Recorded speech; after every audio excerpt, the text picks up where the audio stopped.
As you can see guys, ito naman yung inner units natin dito sa project.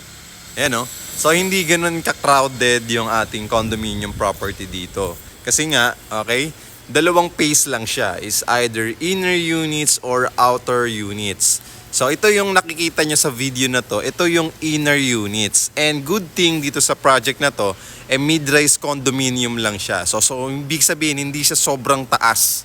So yung next na ipapakita ko sa inyo, this is the outer unit. Okay, outer unit siya kasi nasa labas yung facing ng unit mo. So ito pa yung sample ng outer unit natin. So yan, may mga aircon na, may mga naka-move in na dyan. So for only 10,000 to 25,000 cash out only, pwede ka nang makalipat dito. No spot down payments, Ortigas Pasig ito located.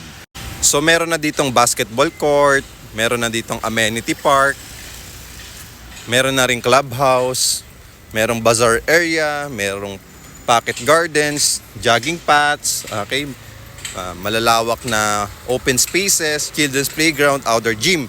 Tapos magkakaroon pa ng mall sa harap.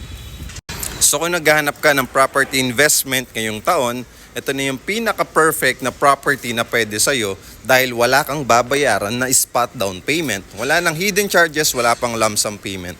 Okay? Just follow me and message me kung interested ka. At huwag mong kalimutan na i-follow ako. Huwag mong kalimutan mag-heart at i-share itong video na to.